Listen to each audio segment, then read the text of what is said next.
அனைவருக்கும் வணக்கம். Welcome to my channel. இன்னைக்கு நம்ம பார்க்க போகிறது மேக்ஸிமா மினிமா.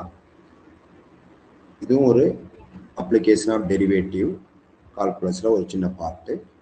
ஆல்ரெடி லாஸ்ட் வீடியோவில் நம்ம using second derivative maxima minima எப்படி பார்க்கறதுன்னு பார்த்தோம். இந்த வீடியோவில் யூஸிங் ஃபர்ஸ்ட் டெரிவேட்டிவ்ல எப்படி மேக்ஸிமா மினிமா பார்க்கறதுன்னு பார்ப்போம். ஆல்ரெடி நம்ம maxima minima first derivative use பண்ணி நம்ம பண்ணியிருக்கோம். Discuss the monotonicity. எப்படி பண்ணோம்? எஃப் ஆஃப் எக்ஸ் கிவனு ஒரு ஃபங்க்ஷன் இருக்கும். அந்த எஃப் ஆஃப் எக்ஸ்லேருந்து கிரிட்டிக்கல் நம்பர் கண்டுபிடிப்போம். That is find F dash of X. அடுத்தது தேர்ட் ஸ்டெப் என்ன அப்படின்னா, எஃப் டேஷ் ஆஃப் எக்ஸை ஈக்குவல் டு 0 கொடுத்து கிரிட்டிக்கல் நம்பர் கண்டுபிடிப்போம். ஸோ ஃபார் எக்ஸாம்பிள் 2 நம்பர் வருது அப்படின்னா C1 C2. அந்த 2 நம்பரை கொடுத்திருக்க இன்டர்வல், ஏதாவது இன்டர்வல் கொடுத்திருந்தா அந்த இன்டர்வலை எடுப்போம். அப்படி இல்லை அப்படின்னா minus infinitive plus infinitive. So அப்ப இங்க 3 இன்டர்வலா 2 கிரிட்டிக்கல் நம்பர் வந்ததுனால 3 இன்டர்வலா பிரிக்குது. இதெல்லாம் நம்ம டிஸ்கஸ் த மோனோட்டானிசிட்டில பார்ப்போம். எப்படி பார்ப்போம் அப்படின்னா, இந்த இடத்துல இன் இன்டர்வல் எப்படி எழுதுவோம்? Minus infinitive C1. இதுக்குள்ளேருந்து ஒரு வேல்யூ T1 எடுத்து F டேஷ்ல போட்டு பார்ப்போம். போட்டு பார்த்து இஸ் கிரேட்டர் தென் 0னா இட் இஸ் இன்க்ரீசிங்னு சொல்லுவோம். ஸோ அப்போ this is increasing. And then second interval in C1, C2 இதுலேருந்து ஒரு T2னு வேல்யூ எடுக்கிறோம் அப்படின்னா F டேஷ் ஆஃப் T2வை போட்டு பார்க்குறப்ப லெஸ் தென் 0 அப்படின்னா இட் இஸ் டிக்ரீசிங் அப்படின்னு சொல்லுவோம் இந்த இன்டர்வல்ல. Next தேர்டில் C2, infinite.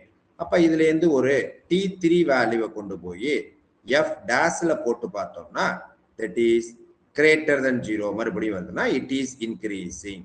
ஓகேவா? இது ஆல்ரெடி நம்ம டிஸ்கஸ் த மோனோட்டானிசிட்டி இன் ஃபங்க்ஷன்ல பார்த்துருக்கோம். எங்க இன்க்ரீசிங் எங்க டிக்ரீசிங் செக். அதே தான் இங்கேயும். இப்போ இங்க எஃப் டேஷ் ஆஃப் எக்ஸ் இன்க்ரீசிங்னா பாசிட்டிவ் இங்க இருக்குன்னு அர்த்தம், இங்க நெகட்டிவ் இருக்குன்னு அர்த்தம், இங்க பாசிட்டிவ் இருக்குன்னு அர்த்தம். அவ்வளவுதான்.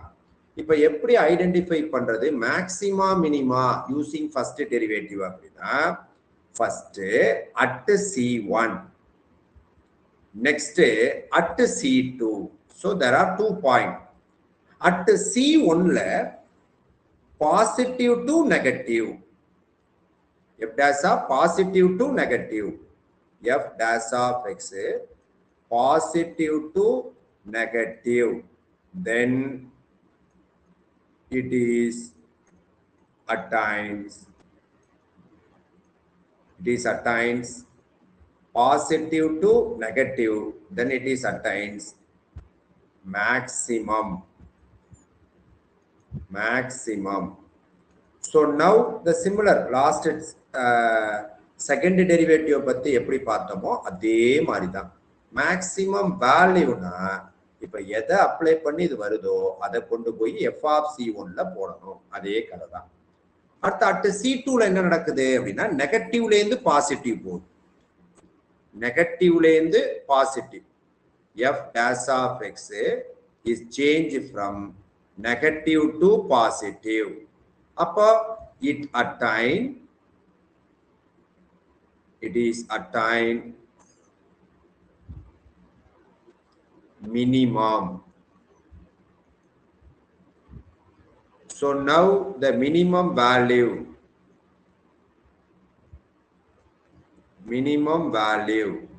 எங்க இது நடக்குதோ அதை கொண்டு போய் எஃப் ஆஃப்ல போட்டா தட் இஸ் மினிமம் வேல்யூ கிடைச்சிடும்.